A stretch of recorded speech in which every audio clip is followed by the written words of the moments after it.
Qué gozo estar con ustedes el día de hoy. Para mí es un gran privilegio, de verdad, compartir este día con ustedes, iniciando esta conmemoración que cada año hacemos de la Pascua y de todo este evento que gira en torno a la pasión de Cristo. Y justamente hoy vamos a hablar de el jueves, que comúnmente le decimos el Jueves Santo, y que he titulado al sermón El crepúsculo de la pasión. El crepúsculo de la pasión. Y me gustaría que me acompañaran mis hermanos a Lucas, al Evangelio de Lucas, capítulo 22. Lucas, capítulo 22. Vamos a dar lectura de los versículos, del versículo 1 en adelante. Lucas, capítulo 22, 1 en adelante. Y dice así el texto. Se aproximaba la fiesta de los panes sin levadura, llamada la Pascua. Los jefes de los sacerdotes y los maestros de la ley buscaban de algún modo acabar con Jesús porque temían al pueblo. Entonces entró Satanás en Judas, uno de los 12, al que llamaban Iscariote. Este fue a los jefes de los sacerdotes y a los capitanes del templo para tratar con ellos cómo les entregaría a Jesús. Ellos se alegraron y acordaron darle dinero. Él aceptó y comenzó a buscar oportunidad para entregarles a Jesús cuando no hubiera gente.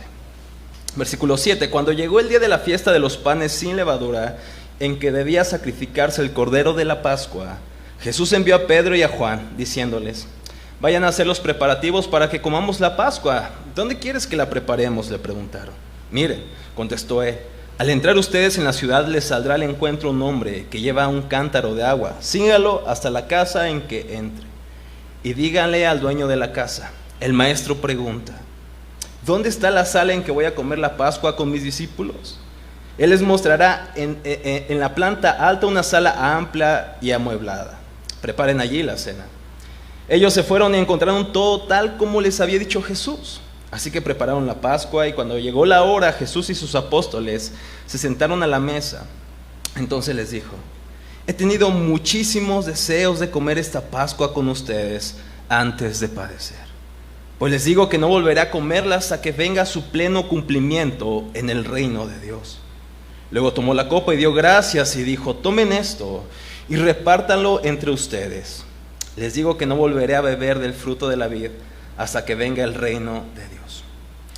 También tomó pan y después de dar gracias lo partió y se lo dio a ellos y dijo: este pan es mi cuerpo entregado por ustedes, hagan esto en memoria de mí.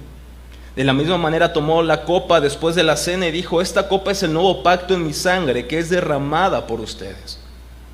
Pero sepan que la mano del que me va a traicionar está con la mía sobre la mesa. A la verdad, el Hijo del Hombre se irá según está decretado, pero ay de aquel que lo traiciona.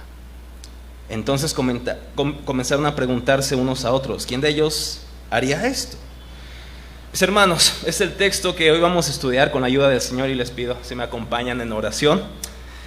Padre, te damos tantas gracias, Dios, por este precioso privilegio que tú nos das, Señor, de no solamente predicar tu palabra, sino de recordar lo precioso que fue tu sacrificio, Señor. Lo planeado que fue, lo decretado, lo misericordioso. Padre, te damos gracias por esto. Y Señor, te pedimos que esta tarde tú abra los ojos de nuestro entendimiento para comprender tu palabra, Señor. Sé tú en nuestras vidas, Padre. Abre nuestros ojos para ver las maravillas de tu ley. Abre nuestros ojos para ver lo glorioso que es ese sacrificio, Señor. Glorifícate, Señor, a pesar del predicador. Usa sus debilidades para tu gloria. En el precioso nombre de Cristo oramos. Amén. Mis hermanos, ¿a quién no nos gustan las buenas cenas? Ustedes, los que me conocen, saben que me gusta mucho la comida. Y no me refiero a esas cenas ordinarias, sino a aquellas que tienen justamente lo que más nos gusta. Un buen corte de carne, una deliciosa ensalada, aunque eso es difícil, ¿cierto?, para muchos de nosotros. Un vino de excelente calidad, buena compañía, ¿por qué no? Un clima ideal, y quizá vamos a añadirle un poquito de música excelente, música que nos gusta. A todos nos gusta, mis hermanos, tener esas buenas cenas, una cena ideal, y aún más, es algo muy bonito tenerlo con personas que amamos, con personas en las que nos podemos alegrar. Y mis hermanos, esta tarde vamos a meditar justamente en una cena, y es una cena muy inusual. Es una cena preparada y una cena que está planeada a detalle y que en un sentido muy real, mis hermanos, en un sentido muy real, es la cena más importante de toda la historia de la humanidad hasta el momento. Así que, mis hermanos, conforme a este texto que acabamos de leer y a lo que les acabo de decir, vamos a meditar en 3 puntos principales esta tarde. Número 1, meditaremos en una traición incomprensible. Una traición incomprensible. Número 2, una cena necesaria y dolorosa. Una cena necesaria y dolorosa. Y número 3, un banquete glorioso. Un banquete glorioso. Vamos a estudiar nuestro primer punto, una traición incomprensible. Y lo encontramos en los versículos 1 al 6 de Lucas 22. Leemos otra vez. Se aproximaba la fiesta de los panes sin levadura, llamada la Pascua, y estaban ahí los jefes de los sacerdotes y los maestros de la ley, y buscaban de algún modo acabar con Jesús porque temían al pueblo. Entonces entró Satanás en Judas, uno de los 12, al que llamaban Iscariote. Este fue a los jefes de los sacerdotes y a los capitanes del templo para tratar con ellos cómo les entregaría a Jesús. Ellos, sin duda, se alegraron y acordaron darle dinero. Y claro, él aceptó y comenzó a buscar una oportunidad para entregarles a Jesús cuando no hubiera gente. Como ustedes saben, estamos en esta semana llamada la Semana Santa o la Semana Mayor. Y esta escena que acabamos de leer justamente sucede momentos antes en que una celebración judía se llevara a cabo que comúnmente le conocemos como la Pascua. La Pascua, Pentecostés y la fiesta de los tabernáculos eran las 3 fiestas más esperadas y más importantes de todos los judíos. Cada judío cada año se preparaba y se emocionaba para peregrinar a Jerusalén y conmemorar estas fiestas.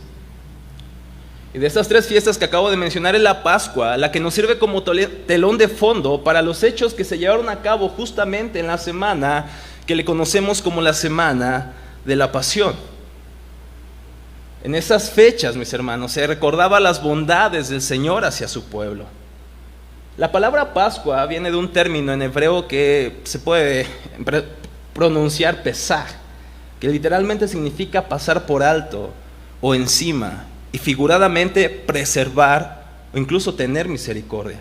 Y la primera vez que se usa este término lo encontramos en el libro de Éxodo capítulo 12, versículos 1 en adelante.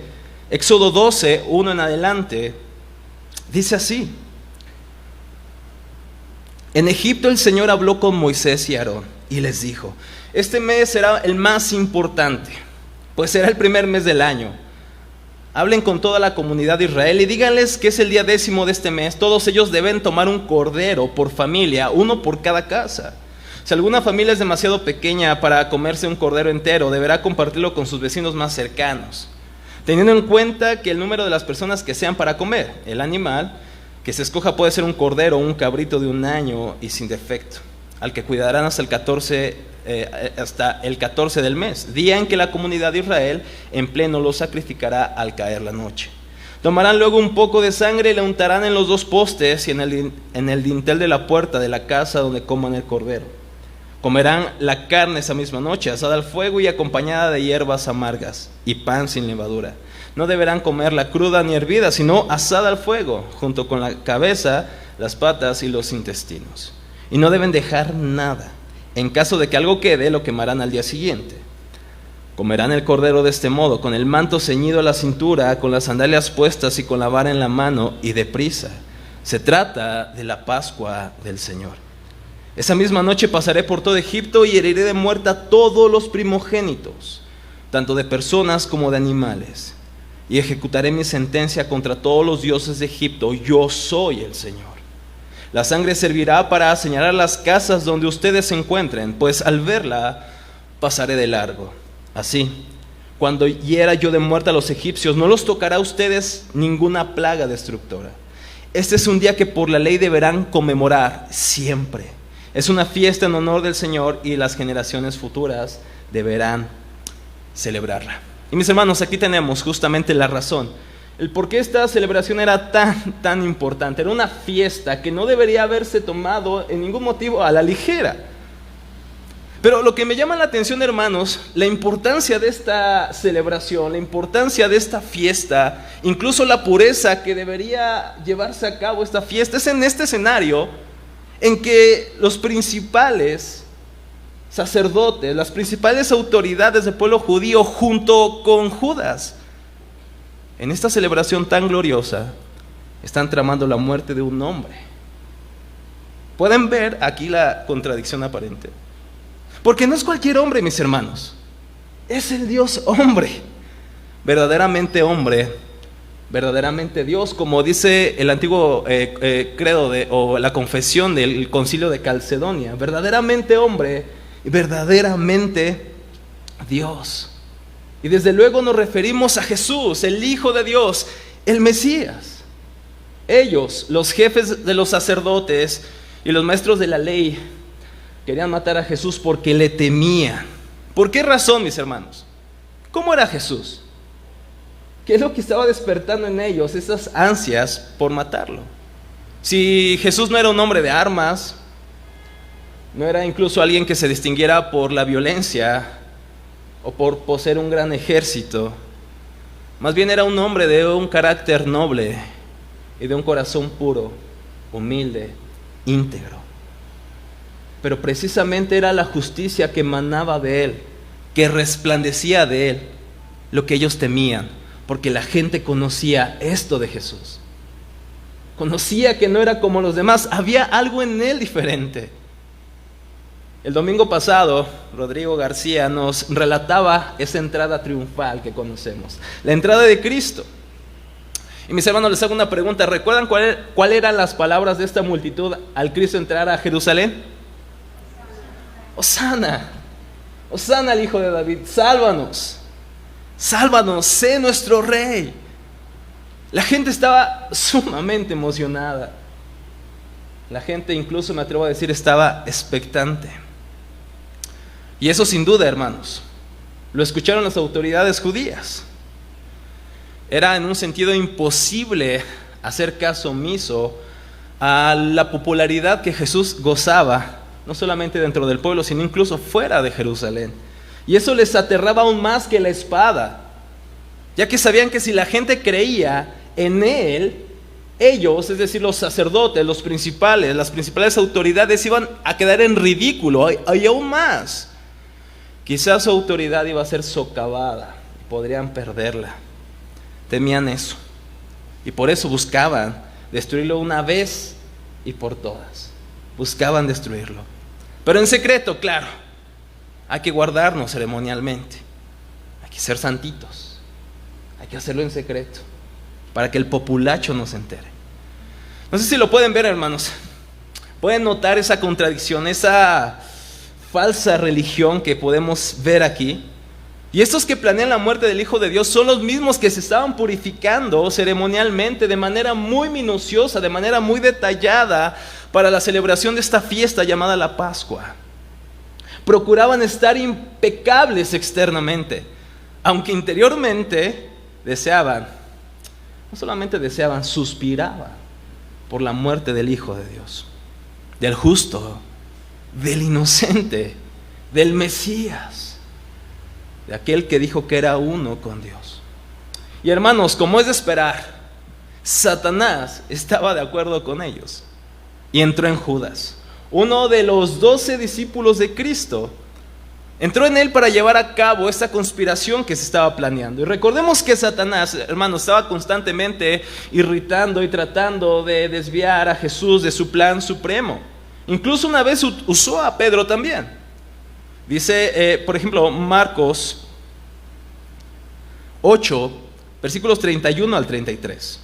Marcos 8, 31 al 33 dice: luego comenzó Jesús a enseñarles: el Hijo del Hombre tiene que sufrir muchas cosas y ser rechazado por los ancianos, por los jefes de los sacerdotes y por los maestros de la ley. Es necesario que lo maten y que a los 3 días resucite. Jesús conocía cuál era su final. Pero Pedro le dice en el versículo 32, habló de esto con toda claridad. Pedro lo llevó aparte y comenzó a reprender a Jesús. Pero Jesús se dio la vuelta y miró a sus discípulos y reprendió a Pedro. ¿Y qué le dijo? Aléjate de mí, Satanás. Tú piensas en las cosas, no piensas en las cosas de Dios, sino en las cosas de los hombres. Fin de la cita. Y ahora, hermanos, Satanás no solamente influye en Judas, sino que lo posee.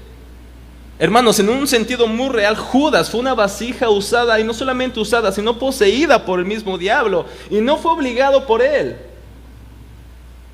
Satanás no obligó a Judas. Judas decidió voluntariamente, de alguna manera, abrirle su corazón. No fue un accidente.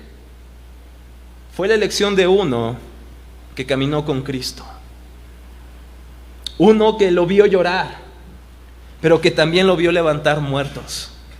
Judas fue uno de los 12 que vio caminar a Cristo sobre las aguas. ¿Recuerdan ese pasaje? Escuchó la terrible voz que calmó la tormenta, la cual mantenía a los discípulos muy temerosos. Judas fue testigo incluso de los innumerables enfermos que fueron sanados con una sola palabra de los labios de ese hombre de Nazaret. Estuvo ahí cuando incluso multiplicó milagrosamente los panes y los peces, sin ningún esfuerzo, con tan solo una oración dirigida hacia Dios, quien era su Padre. Judas vio eso, hermanos, y mucho más. Incluso podemos ver que Juan dice que Cristo hizo muchas otras cosas que no están registradas, pero que incluso los muchos libros no cabría todo eso. Yo te pregunto, hermano, ¿esto es justo? ¿Qué te sentirías tú al ser traicionado de tal manera por uno al que amas, al que le has dado tu confianza, en el que confías plenamente? ¿Cómo te sentirías tú al ser traicionado por una persona así? Quizá lo ha sido y es doloroso. Y escuchemos, hermanos, atentamente lo que el reconocido pastor, comentarista y lingüista bíblico William Hendrickson, llegó a hablar más de 20 idiomas, incluso el español, dice lo siguiente respecto a este pasaje. Por muchos meses Judas había estado viviendo en la presencia inmediata de Cristo. Había comido, bebido y viajado con él. Había visto el poder de la voz del Maestro cuando calmó la tempestad, como acabamos de decir. Maldijo la higuera estéril, reprendió a los que devoraban las casas de las viudas. Pero Judas también se había dado cuenta de la ternura de esa misma voz cuando suplicaba a los pecadores, incluido Judas, que vinieran a él para descansar. Había escuchado los maravillosos discursos del Salvador y las respuestas decisivas y con autoridad que había dado a muchas personas que para tramarlo, sorprenderlo, con la intención de hacerlo caer, le respondía firmemente. Fin de la cita.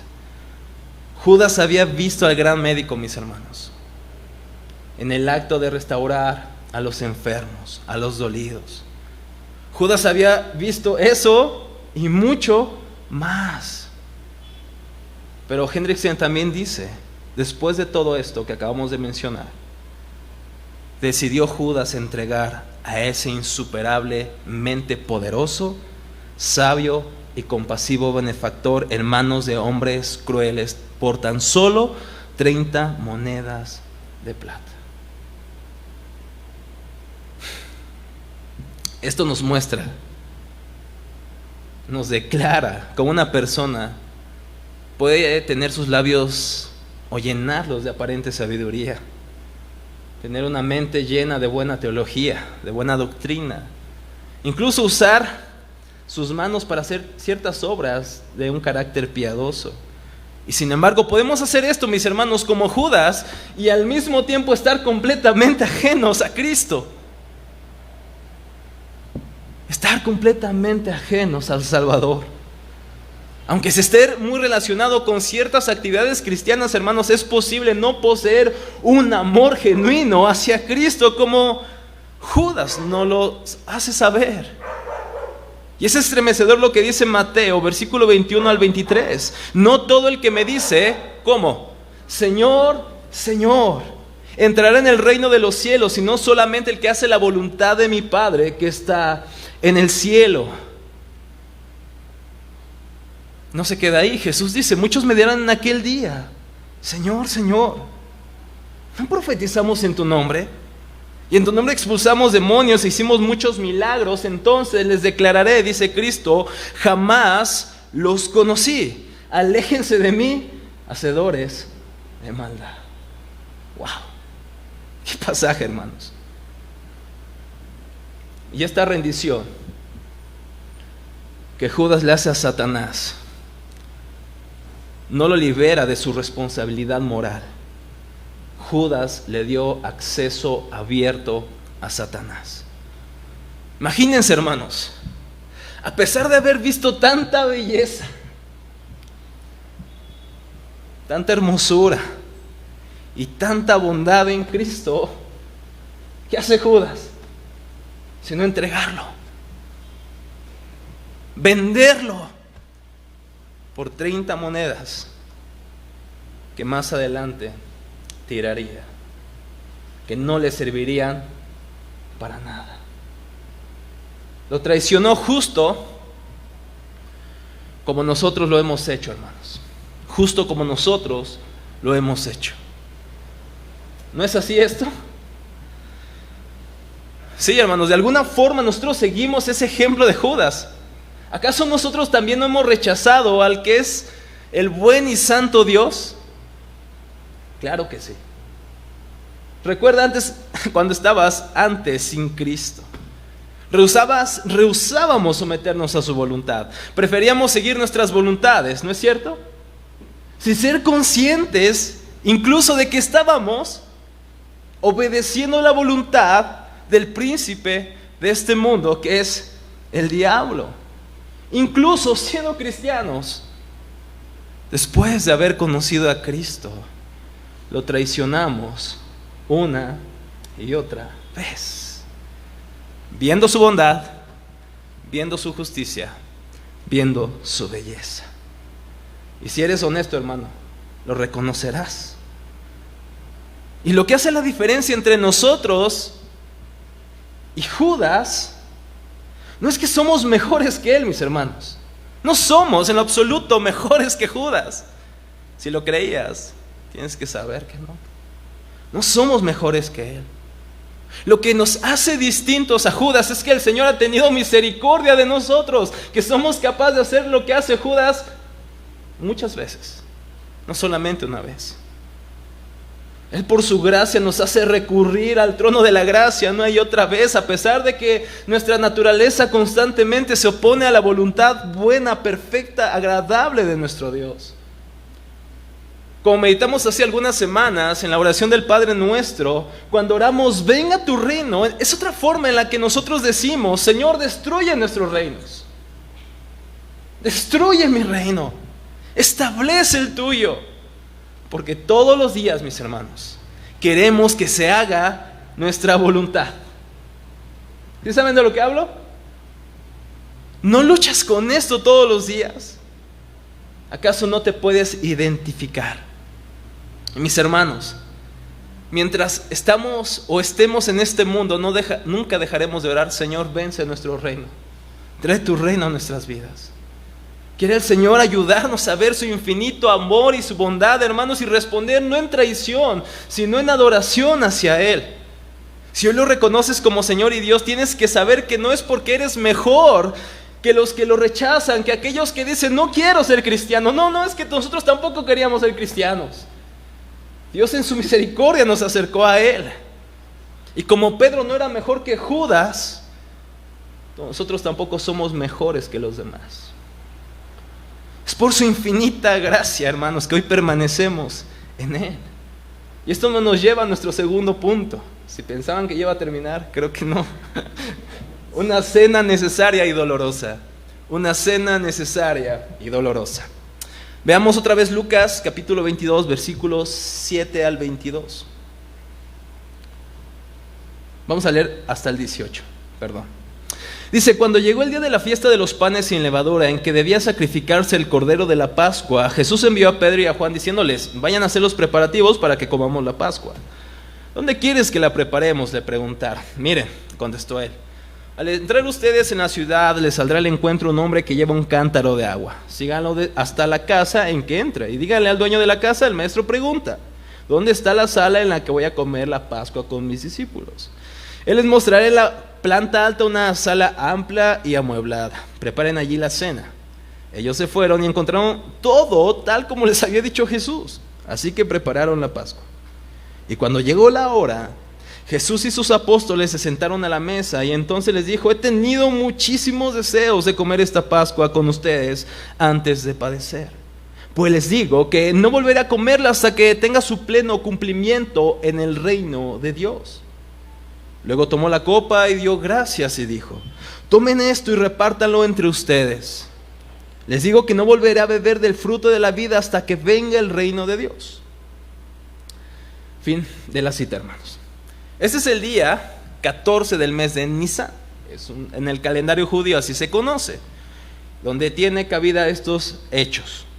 Este es el día en que debería sacrificarse el cordero, conmemorando, recordando el cordero que fue sacrificado antes de que los judíos fueran liberados de la opresión de los egipcios, donde Dios pasaría de largo al ver en los dinteles, en los postes de las casas de los judíos, esta sangre derramada. Él les iba a perdonar, Él les mostró misericordia. Y Jesús aquí está listando todos los detalles para celebrar esta fiesta, para celebrar dicha conmemoración, el día en que se llevaría a cabo el hogar o la casa en donde debería llevarse a cabo esta fiesta. No estaba listo todavía, o aparentemente no estaba listo. Está el mero día y Jesús dice, bueno, entonces vayan. Y es sorprendente, ¿cierto? Lo que Jesús les contesta a Pedro y a Juan. Y Pedro y Juan dicen, ¿dónde quieres que la preparemos? La respuesta es increíble. Al entrar ustedes en la ciudad, verán un hombre que sale a un encuentro con una vasija, con un cántaro de agua. Síganlo, entren en la casa y verán al dueño y entonces todas las cosas van a estar listas. Está increíble esto. Es increíble. ¿Cómo Jesús lo sabía?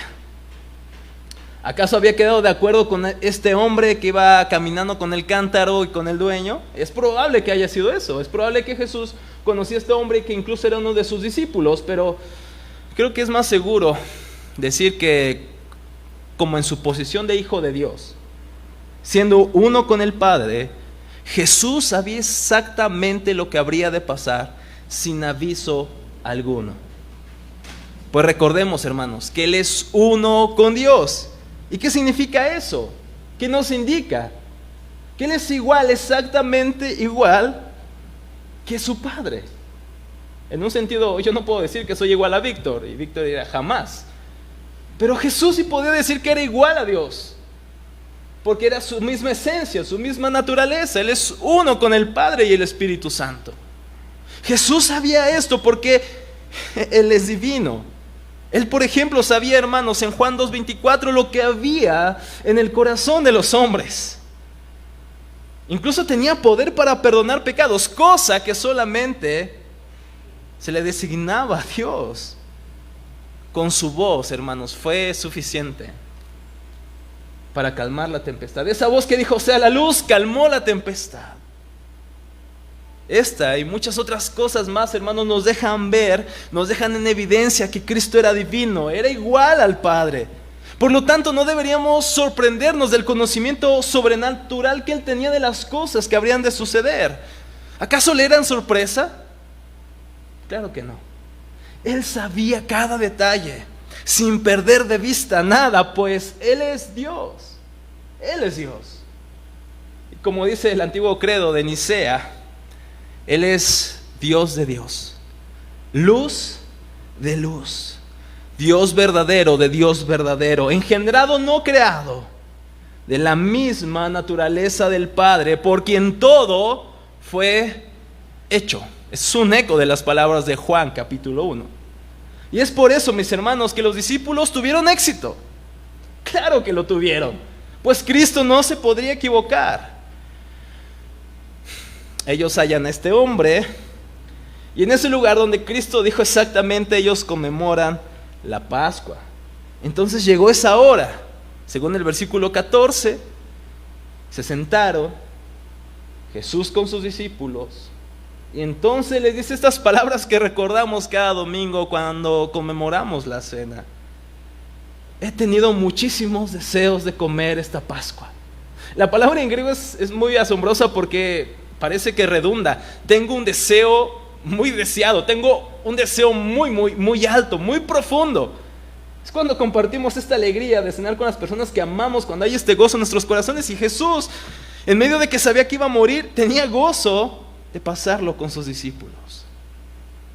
Dijo, no volverá a comer esta comida hasta que tenga su cumplimiento pleno en el reino de Dios. Luego tomó la copa y dio gracias. Y dijo, tomen esto y repártanlo entre ustedes. Les digo nuevamente que no volveré a beber del fruto de la vida hasta que venga el reino de Dios. Cristo, hermanos, aquí está siguiendo el orden en que la Pascua tradicionalmente era celebrada. Y la Pascua tenía los siguientes elementos que los judíos comúnmente observaban. Número 1, había una oración de acción de gracias ofrecida por el jefe o el padre de la familia, el líder de la familia.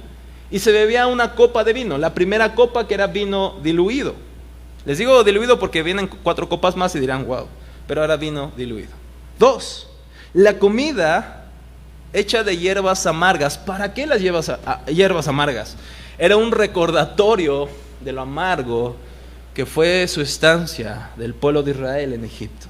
Número 3, había un pequeñito normalmente que preguntaba, ¿por qué esta noche es diferente a otras noches? Y entonces el padre respondía a través de una lectura o a través de manera oral esta pregunta que su pequeño le hacía.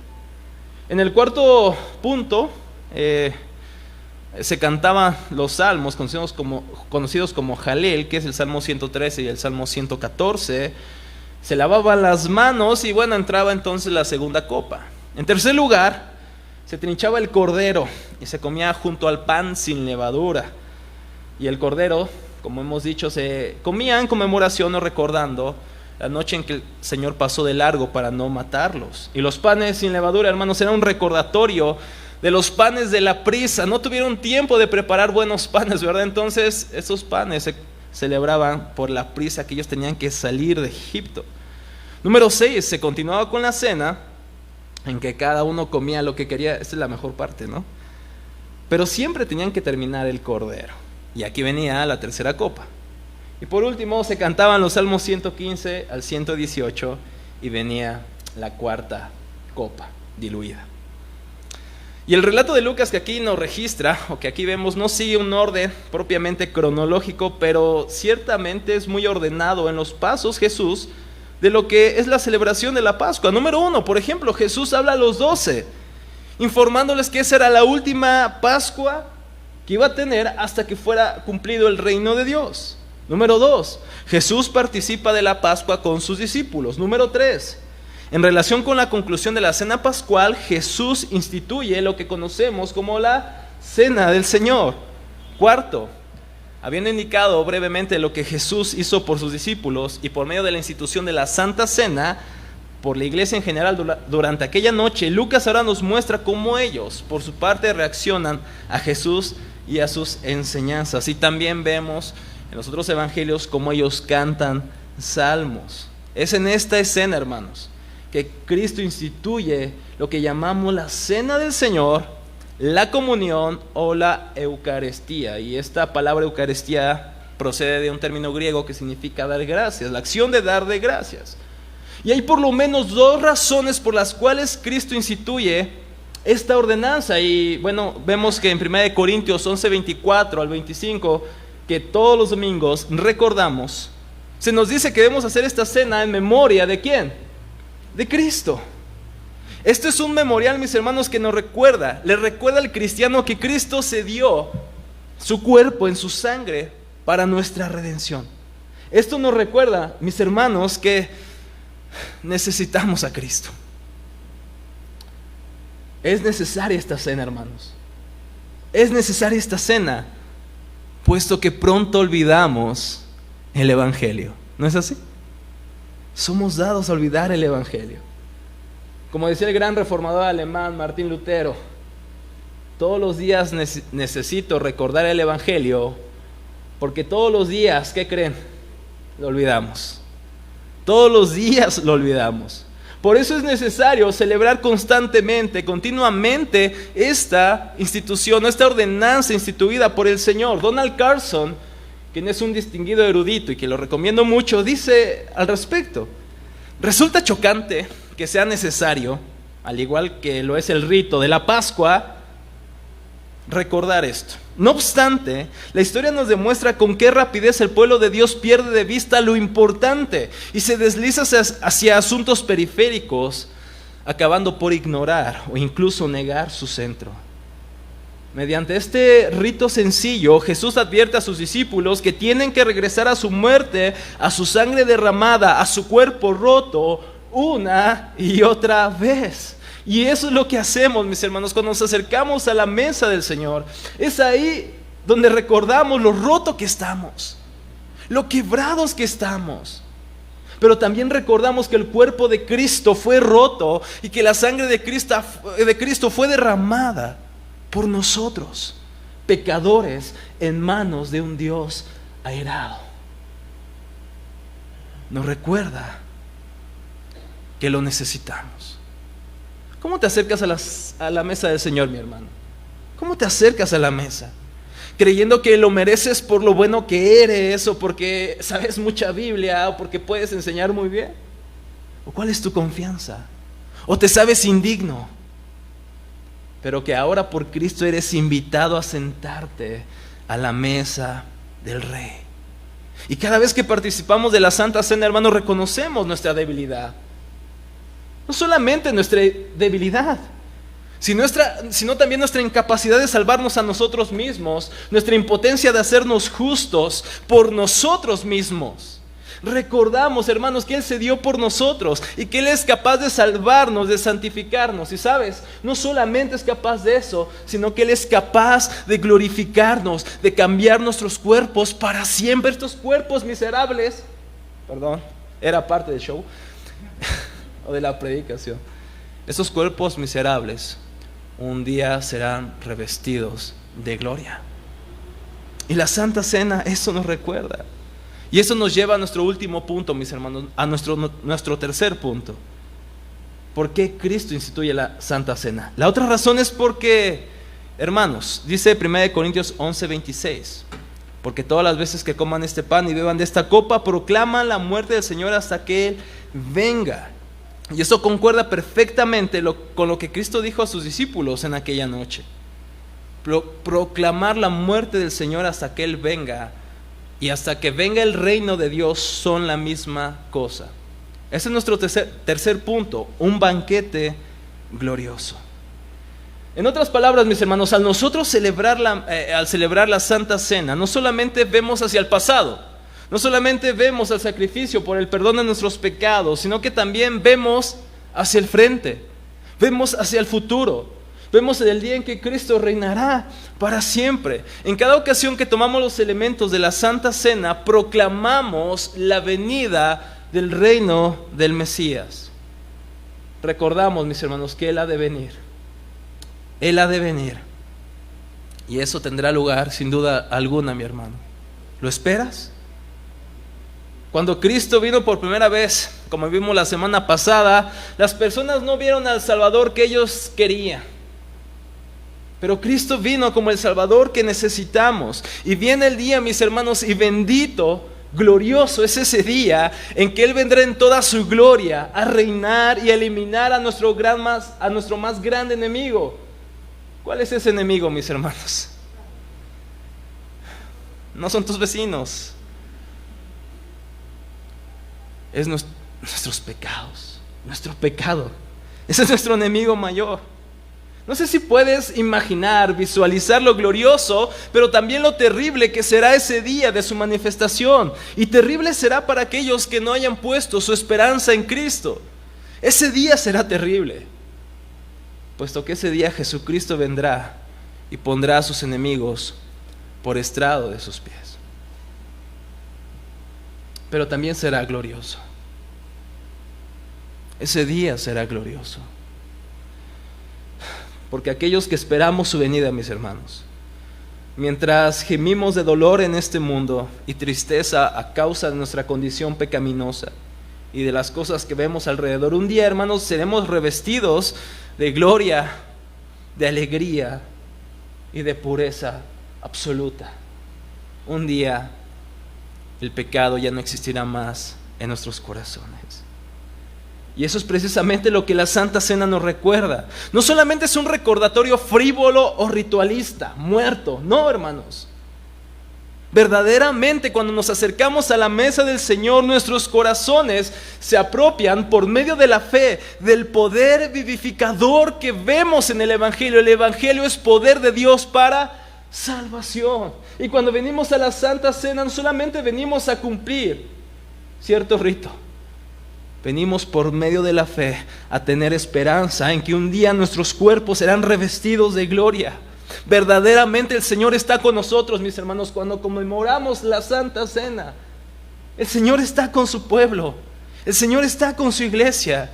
Y mientras esperamos su regreso, no dejaremos de recordar su glorioso sacrificio, que dicho sea de paso, habría de tener lugar el día siguiente, el 15 del mes de Nisan. Y Cristo, hermanos, sabía que iba a llegar su muerte. Aunque quizá Judas pensó que no sabía, y quizá los principales sacerdotes tampoco pensaban que Jesús sabía que iba a morir al siguiente día. Pero realmente nos debería sorprender, mis hermanos, lo que Cristo les dice a sus discípulos después de haber instituido la Santa Cena. Jesús dice: pero sepan que la mano del que me va a traicionar está conmigo en esta mesa. Y a la verdad del Hijo del Hombre, noten esto, hermanos, a la verdad del Hijo del Hombre se irá según está decretado, pero ay de aquel que lo traiciona.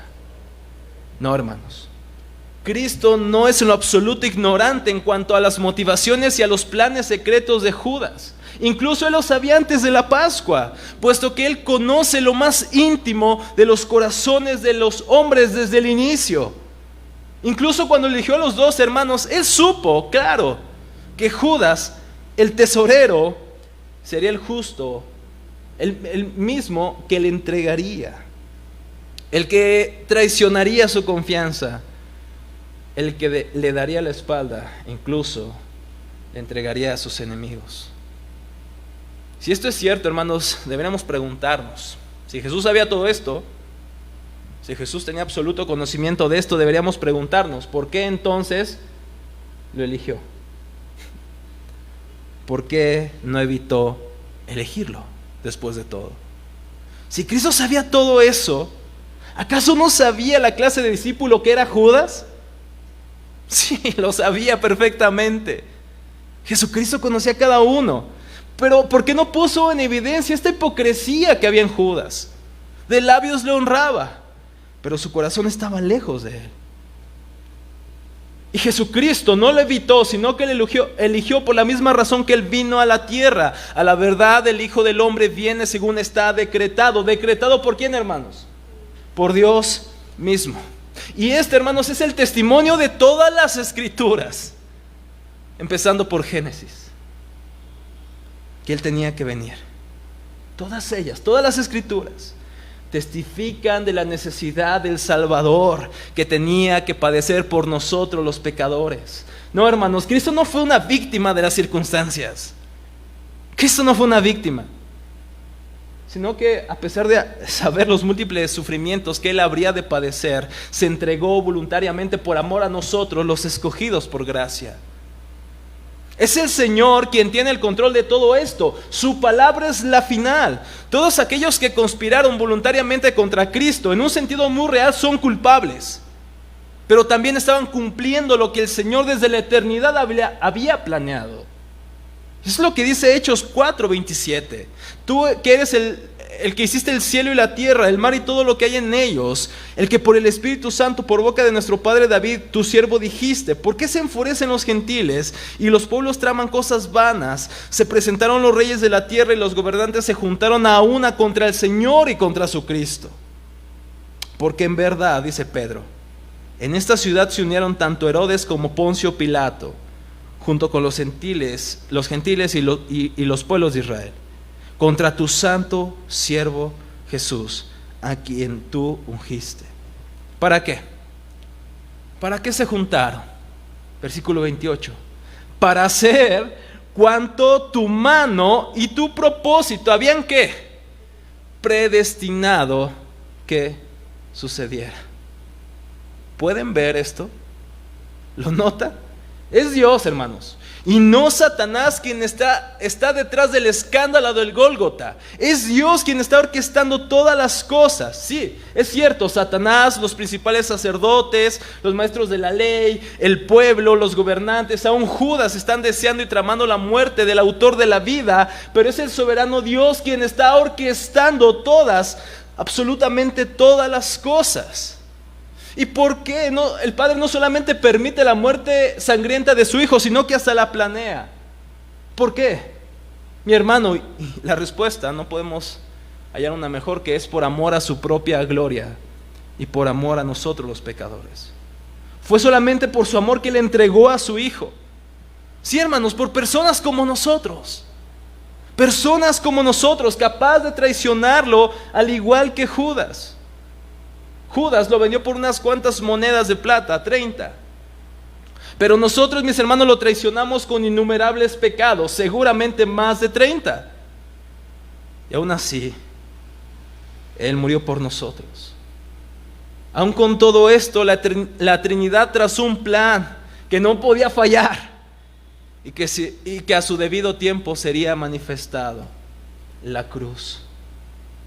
Como bien dice Warren Wiersbe, no podemos dejar de admirar a nuestro Salvador y amarlo más al verlo entrar con valentía en este tiempo de sufrimiento y eventual muerte. Debemos recordar que lo hizo por nosotros. Fin de la cita. Es sorprendente el amor del Señor. ¿No te quiebra saber que el Cordero fue quebrado en la cruz por ti y por mí? Es algo inexplicable. ¿Qué significa esto para ti, mi hermano, esta noche? Esta tarde, ¿qué significa esto para ti? ¿Un lindo sermón quizá? ¿O es la realidad que verdaderamente da sentido a tu existencia?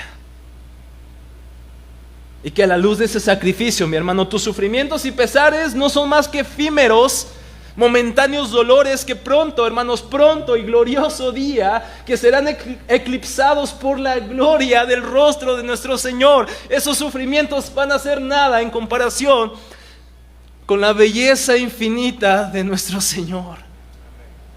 Esos dolores quedarán en el pasado y la gloria viene, mi hermano.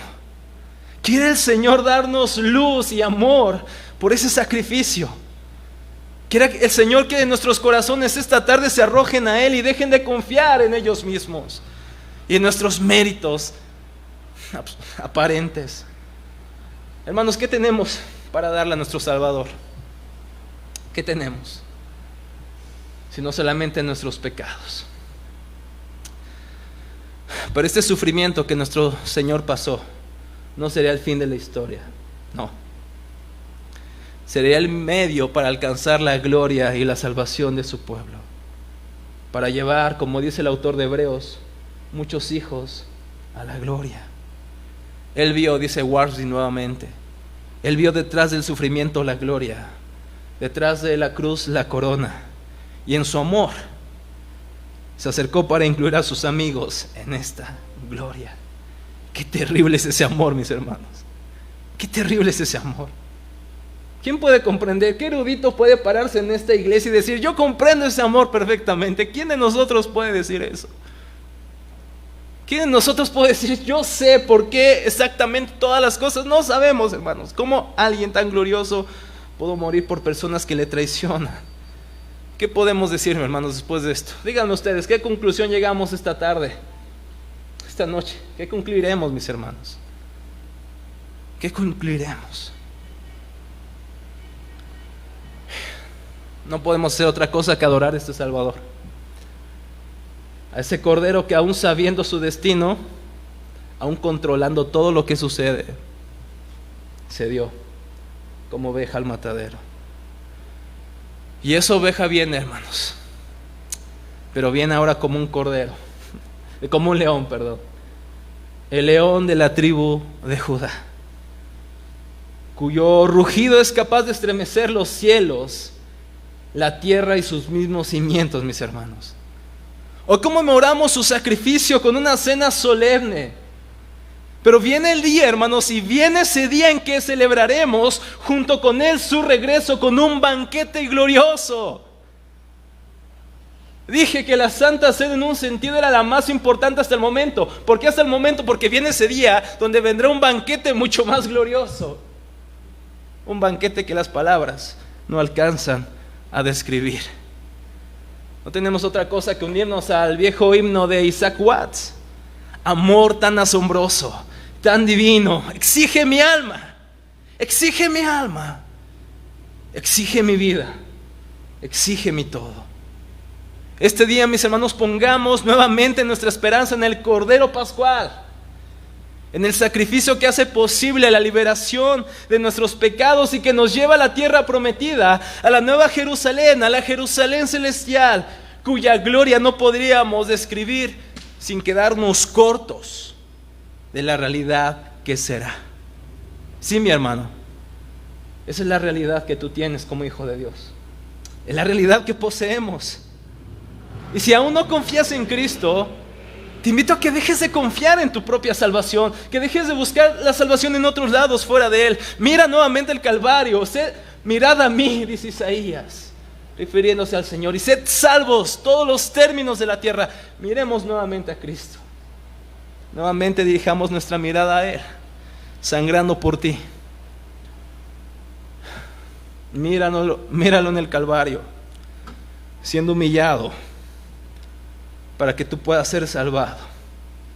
La invitación está abierta. ¿Confiarás nuevamente en ese Cordero? ¿Confiarás nuevamente en ese sacrificio? Mis hermanos, que el Señor nos ayude a confiar en su Evangelio. Señor, te damos muchas gracias. Bendito seas, Señor. Bendito seas por siempre.